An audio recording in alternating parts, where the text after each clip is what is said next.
नमस्कार दोस्तों, स्वागत है आपका अपने यूट्यूब चैनल पर। दोस्तों उम्मीद आप स्वस्थ होंगे, मस्त होंगे, अपने पढ़ाई में व्यस्त होंगे। दोस्तों आज हम लोग यूनिटेरिया पब्लिक हिस्ट्री के द्वारा पब्लिश जो सामान्य बुक जारी किया गया, इससे हम लोग जो है वस्तुनिष्ठ प्रश्न देखेंगे जो कि स्टैटिक्स है। सभी एग्जाम के लिए काफ़ी ज़्यादा इंपॉर्टेंट होने वाला है। ये सभी एग्जाम के लिए इंपॉर्टेंट है, ध्यान में जरूर रखिएगा। चाहे वो बिहार दरोगा हो, बीपीएससी हो या फिर सिविल कोर्ट हो, सभी एग्जाम के लिए, या फिर बिहार पुलिस हो, सभी एग्जाम के लिए इंपॉर्टेंट है। तो इसलिए आप इसे मिस नहीं कीजिए, शुरू से अंत तक जरूर देखिए ताकि इसका फायदा मिल सके। स्टैटिक्स है तो ये सभी एग्जाम में इसका रिपीटेशन होना तय है, तो इसीलिए आप इसे जरूर देखिए ताकि इसका फायदा आपको मिल सके।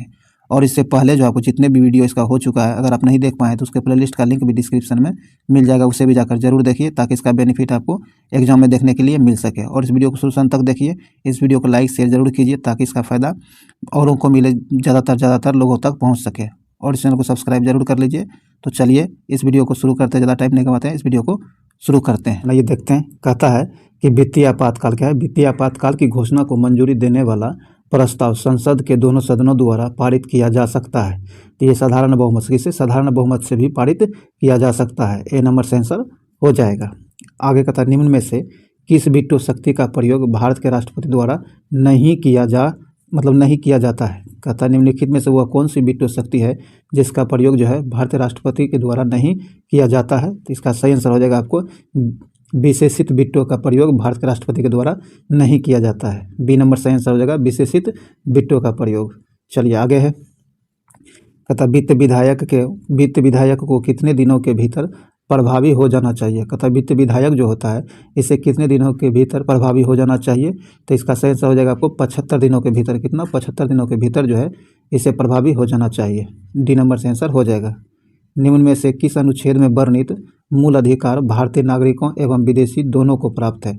कहता निम्नलिखित में से वह कौन से अनुच्छेद है जिसमें वर्णित मूल अधिकार भारत के नागरिक और विदेशी दोनों को प्राप्त होता है।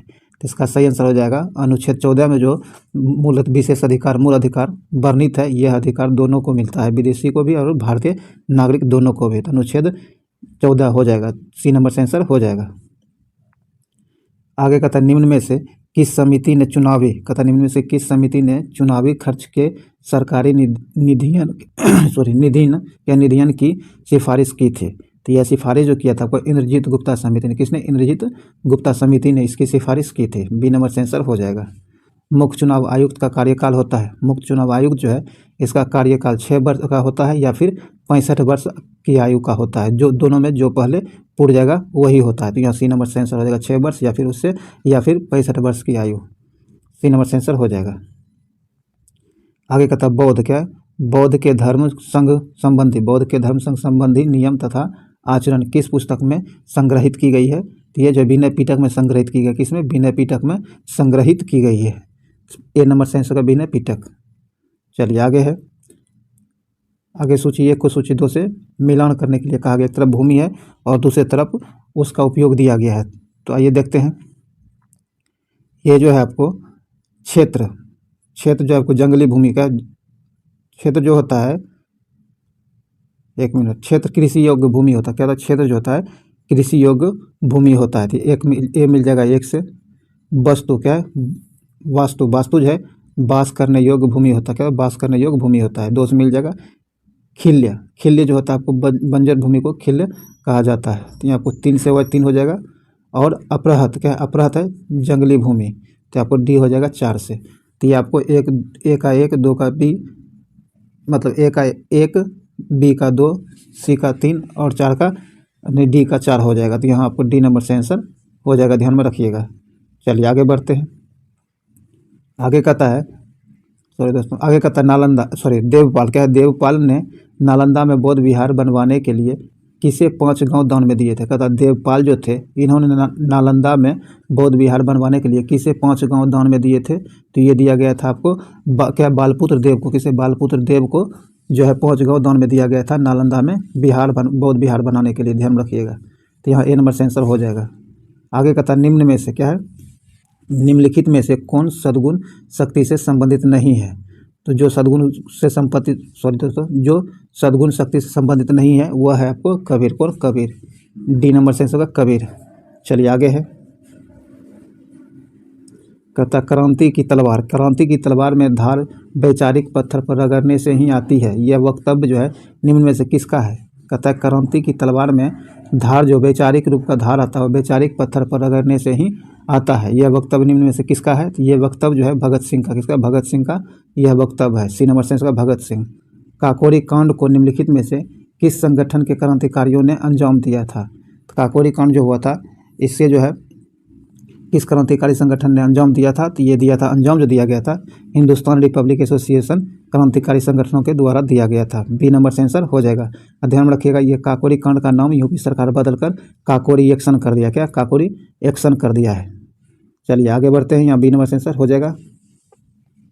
कथा क्या है? अतिवादी लोकतंत्र दल। अतिवादी लोकतंत्र दल की स्थापना किसके द्वारा की गई थी?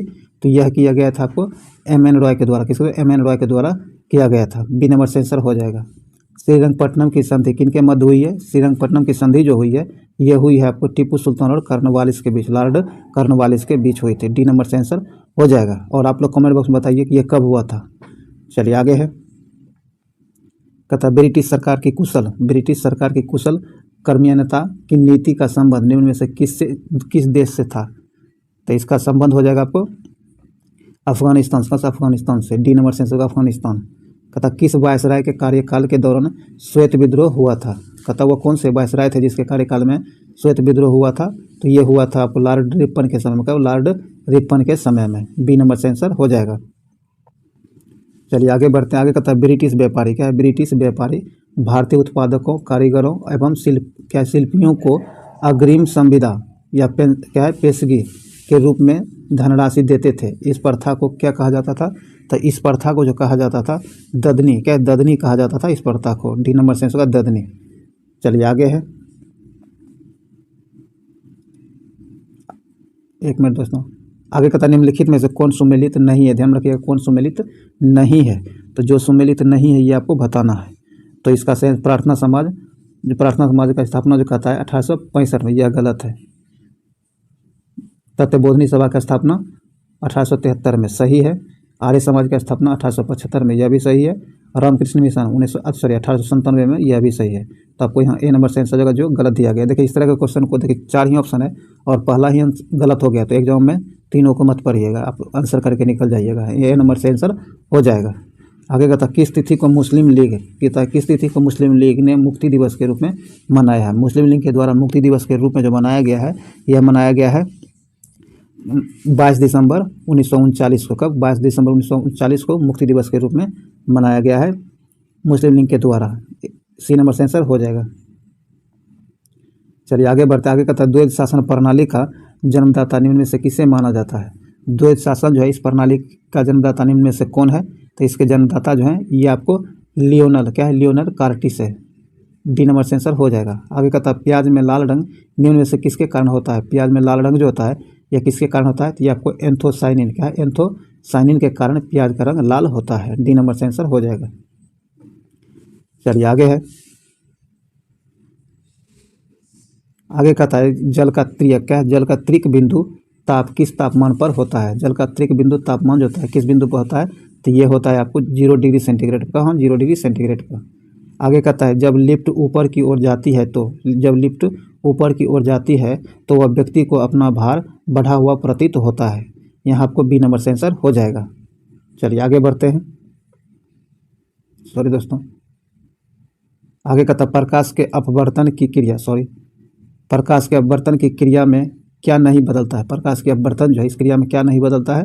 तो इसमें जो है आपको प्रकाश की आवृत्ति नहीं बदलती है। डी नंबर से इसका प्रकाश की आवृत्ति नहीं बदलती है। आगे कहता है NaCl और NH4Cl के मिश्रण को पृथक करने के लिए निम्नलिखित में से किस विधि का प्रयोग किया जाता है? तो इसके लिए जो इसको पृथक करने के लिए विधि प्रयोग में लाया जाता है यह ऊर्ध्वपातन होता है। क्या? ऊर्ध्वपातन विधि का प्रयोग किया जाता है। बी नंबर से आंसर हो जाएगा। आइए सूची 1 को सूची 2 से मिलान करने के लिए कहा जा रहा है।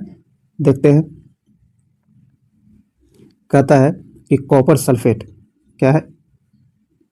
कॉपर सल्फेट जो है यह आपको कीटनाशी है। क्या? एक कीटनाशी है। तो ये आपको 2 से मिल जाएगा। ए मिल जाएगा 2 से। पेनिसिलिन जो है आपको एक प्रतिजैविक है। क्या है? प्रतिजैविक है पेनिसिलिन। तो 4 से मिल जाएगा। यूरिया जो है आपको एक उर्वरक है तो आपको 1 से मिल जाएगा। और क्या है?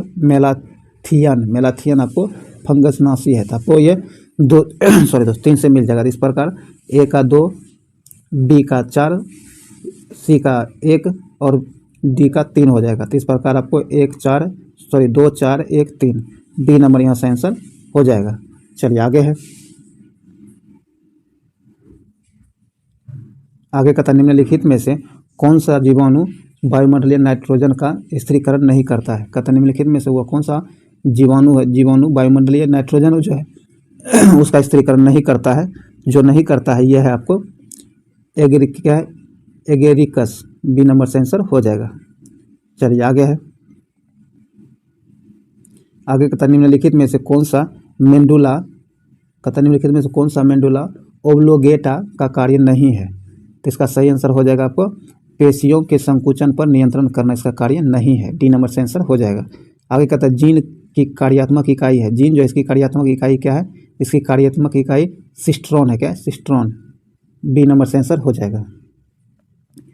आगे है स्तनधारियों, क्या स्तनधारियों के भ्रूण में आरबीसी बनता है। स्तनधारी जो होते हैं इसमें आरबीसी जो बनता है, लाल रक्त कण बनता है, कहाँ बनता है, तो यह बनता है आपको यकृत में। यकृत में, ए नंबर से आंसर का यकृत। आगे कहता है इनमें से कौन सा हार्मोन पीयूष ग्रंथि से स्रावित नहीं होता है। वह कौन सा हार्मोन है जो पीयूष ग्रंथि से स्रावित नहीं होता है, तो आपको क्या है, कैल्सिटोनिन। कैल्सिटोनिन जो आपको पीयूष ग्रंथि से स्रावित नहीं होता है, डी नंबर से आंसर हो जाएगा। बाकी आपको मानव वृद्धि हार्मोन पीयूष ग्रंथि से ही स्रावित होता है। थायराइड क्या है, स्टिमुलेटिंग हार्मोन, यह भी स्रावित होता है, और प्रोलैक्टिन यह भी स्रावित होता है। आपको कैल्सिटोनिन स्रावित नहीं होता है, जो डी नंबर से आंसर हो जाएगा। चलिए आगे है, आगे कहता है कौन सा पदार्थ पौधों के लिए एक सूक्ष्म पोषक होता है। सूक्ष्म पोषक होता है पौधों के लिए, वो कौन सा पदार्थ है। तो इसका सही आंसर हो जाएगा आपको बोरोन, बोरोन, डी नंबर से होगा बोरोन। आगे है शरीर की विभिन्न ग्रंथियां किस ऊतक से बनी होती है। शरीर की विभिन्न ग्रंथियां जो है ये आपको उपकला ऊतक से बनती है। किसे? उपकला ऊतक की बनी होती है, ए नंबर से आंसर हो जाएगा। आगे कहता है मादा, क्या है, मादा जनन तंत्र। मादा जनन तंत्र में किसको मुख्य जनन अंग कहा जाता है। मादा जनन तंत्र में जो मुख्य अंग जनन अंग कहा जाता है, ये कहा जाता है डिंडवाहिनी नलिका को। किसे? डिंडवाहिनी नलिका को, ए नंबर से आंसर हो जाएगा। आगे कहता है निम्नलिखित में से कौन सा निम्नलिखित में से कौन सा पृथ्वी पर सबसे शुष्क रेगिस्तान है। पृथ्वी पर सबसे शुष्क रेगिस्तान कौन सा है, तो ये हो जाएगा आपको अटाकामा। क्या? अटाकामा, बी नंबर से आंसर हो जाएगा। आगे कहता है स्ट्रेट ऑफ जोहर। क्या? स्ट्रेट ऑफ जोहर निम्नलिखित में से किन दो देशों को अलग करता है। तो ये जो अलग करता है आपको सिंगापुर और मलेशिया को अलग करता है, बी नंबर से आंसर हो जाएगा। आगे कहता है इरूला जनजाति भारत के किस राज्य में पाई जाती है। इरूला जनजाति जो है ये भारत के आंध्र प्रदेश में पाया जाता है, सी नंबर से आंध्र प्रदेश में। आगे है नाजका प्लेट किसके बीच स्थित है। नाजका प्लेट जो है ये आपको दक्षिण अमेरिका और प्रशांत महासागर के बीच स्थित है, ए नंबर से आंसर हो जाएगा।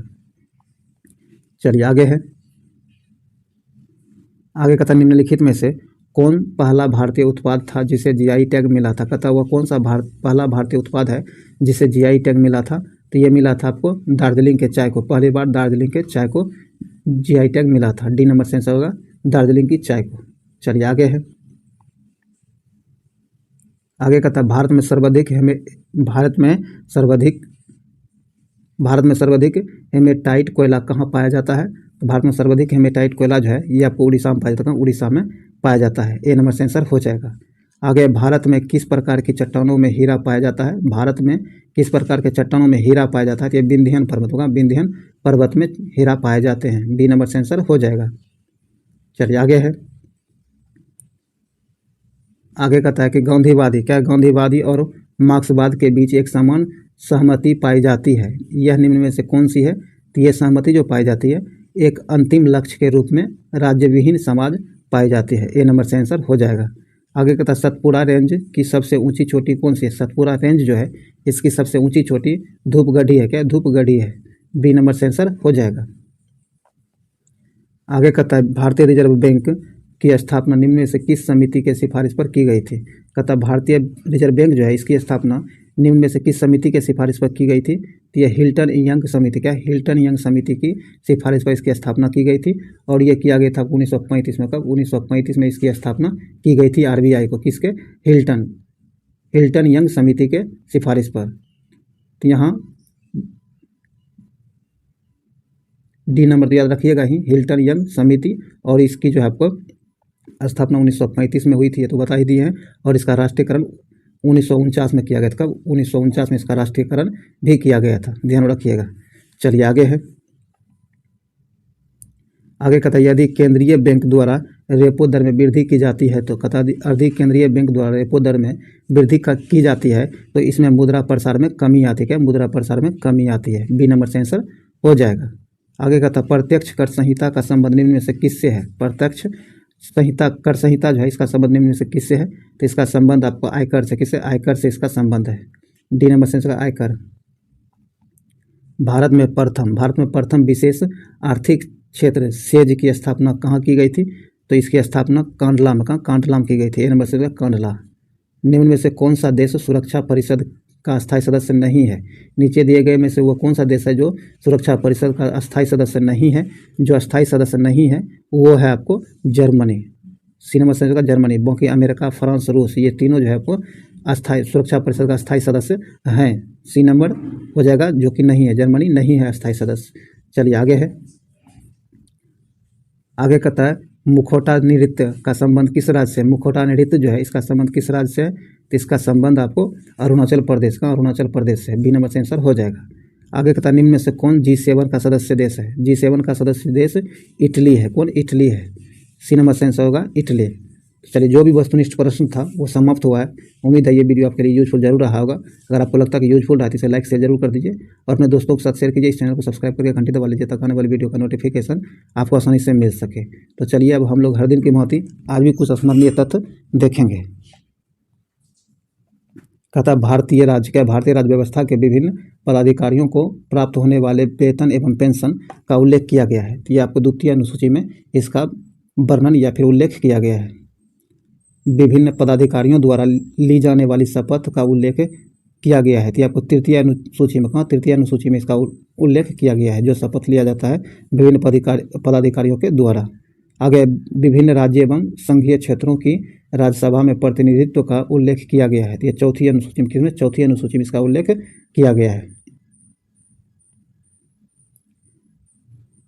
आगे कहता अनुसूचित जाति एवं अनुसूचित जनजाति क्षेत्रों के प्रशासन और नियंत्रण का उल्लेख किया गया है। तो पांचवी अनुसूची में इसका उल्लेख किया गया है।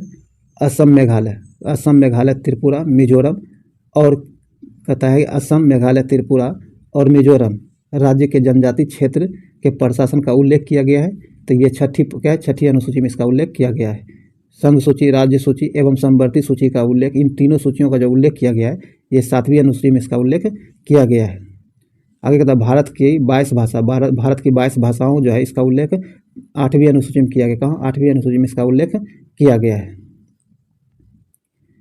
राज्य द्वारा संपत्ति के अधिग्रहण की विधि का उल्लेख किया गया है। तो आपको 9वीं अनुसूची में इसका उल्लेख किया गया है। दल बदल से संबंधित प्रावधानों का उल्लेख किया गया है। तो ये 10वीं अनुसूची में दल बदल से संबंधित प्रावधानों का उल्लेख किया गया है 10वीं अनुसूची में। पंचायती राज संस्थानों को कार्य करने हेतु 29 विषय प्रदान किए गए हैं। तो ये आपको 11वीं अनुसूची में दिया गया है, जो कि अनुच्छेद 243 जी में है। चलिए आगे है। आगे कहता है शहरी क्षेत्रों की स्थानीय स्वशासन संस्थाओं को कार्य करने हेतु 18 विषय प्रदान किए गए हैं, जो कि 12वीं अनुसूची में इसका उल्लेख किया गया है और ये आपको अनुच्छेद 243 डब्लू में किया गया है, ध्यान रखिएगा।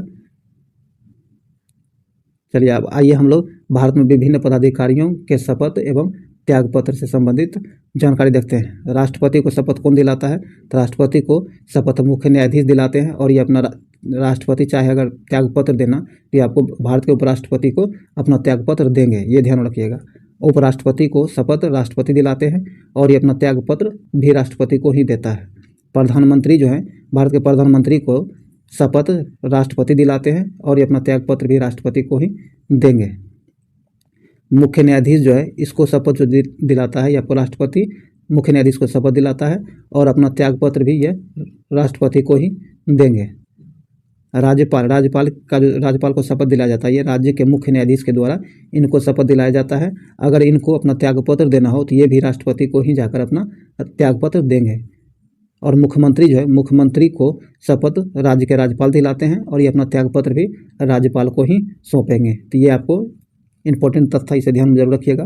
उम्मीद है इससे आपको जरूर बहुत बेनिफिट मिला होगा। अगर आपको लगता है कि बेनिफिट मिला तो लाइक शेयर जरूर कीजिए, और चैनल को सब्सक्राइब जरूर कर लीजिए, घंटी दबाइए, ताकि आने वाली वीडियो का नोटिफिकेशन आपको आसानी से मिल सके। और हाँ, अभी तक आप हमारे टेलीग्राम ग्रुप से नहीं जुड़े हैं तो उससे जरूर जुड़िए, जिसका लिंक डिस्क्रिप्शन में दे दिया गया है, क्योंकि वहाँ आपको इसका PDF और महत्वपूर्ण जानकारी अपडेट कराई जाती है। तो इसीलिए आप इसे मिस नहीं कीजिए, इसे जरूर पूरा कीजिए। चलिए हम लोग ज़्यादा टाइम लेने के बाद इस वीडियो को यहीं समाप्त करते हैं। मिलते हैं फिर नेक्स्ट वीडियो में, तब तक के लिए जय हिंद।